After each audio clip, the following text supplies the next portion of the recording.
Hello बच्चों, आइए प्रश्न को पढ़ते हैं। द्विपद प्रमेय की सहायता से मान ज्ञात कीजिए।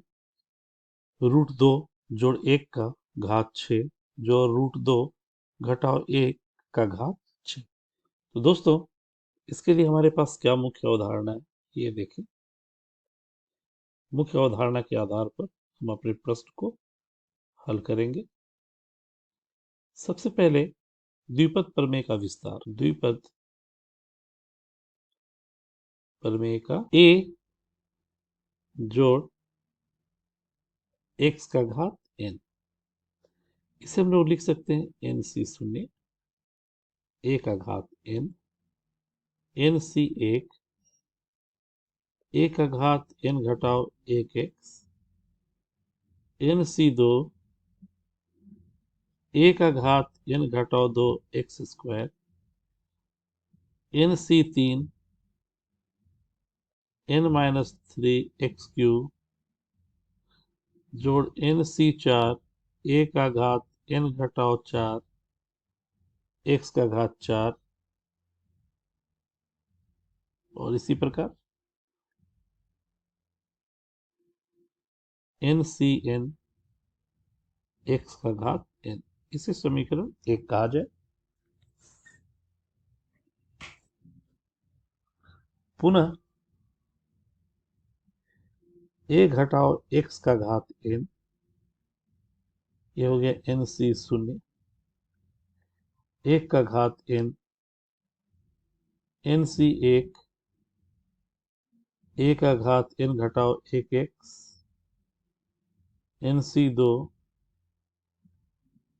a n का घात 2x², NC3 घटाओ ऋण चिन्ह के साथ जहां जहां विषम घात है, जो x का विषम घात है वहां ऋण चिन्ह, a का घात n घटाओ 3 x3 जोड़ NC4 a का घात n घटाओ 4 x4, तथा अंतिम पद इस बात पर निर्भर करेगा कि हमारे पास n सम है या विषम है।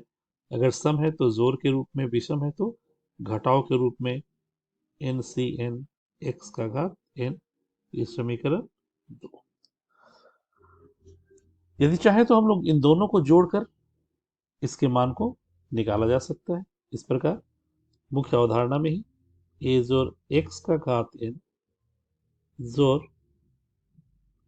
a घटाओ x का घात n बराबर 2, और जितने भी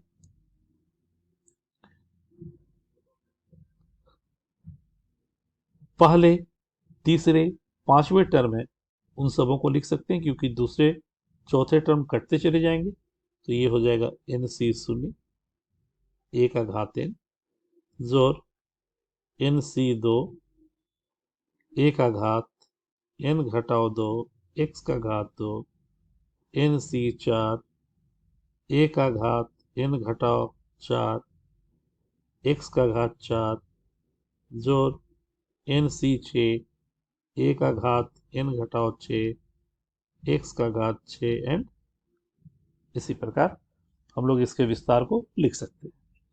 साथ ही साथ NC0 NC n का मान 1 तथा NC1 का मान n होता, तथा NCr का मान NCn घटाओ r के बराबर होता। तो अब इसी आधार पर हम अपने दिए हुए प्रश्न को हल करें। तो दिया गया प्रश्न √2 जोड़ 1 का घात 6 जोड़ √2 घटाओ 1 का घात 6 बराबर, इन दोनों के जोड़ को हम लोग अपने इस आधार पर लिखते हैं। तो 2 विषम घात है 6C0 √2 का घात 6 जोड़ 6C2 √2 का घात 6 में 2 गया 4, एक तो एक का घात कुछ भी एक ही रहेगा, 6C4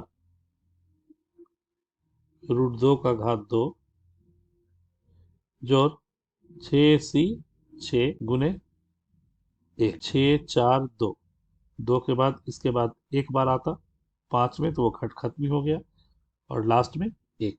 यानी इसे हम लोग हल करें तो 6 सी 0 का मतलब 1, यानी कि 2 दूना 4 दूना 8। 6 सी 2 का मतलब 6 × 5 बटा फैक्टोरियल 2 का मतलब 2, और ये 4, जोड़ 6 सी 4 का मान भी 6 सी 2 के बराबर, यानी 6 5 बटा 2 गुने 2 जोड़ 1, अर्थात 2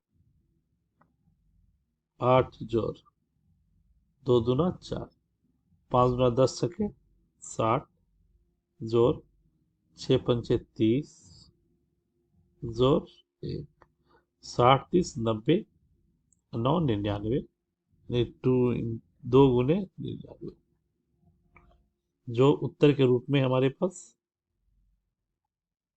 198। यह हमारे इस प्रश्न का अभिष्ट उत्तर हुआ। आशा करते हैं मुख्य अवधारणा के आधार पर हम लोगों ने द्विपद प्रमेय की सहायता से जो प्रश्न हल किया, इसका उत्तर आपके समझ में आया होगा। धन्यवाद।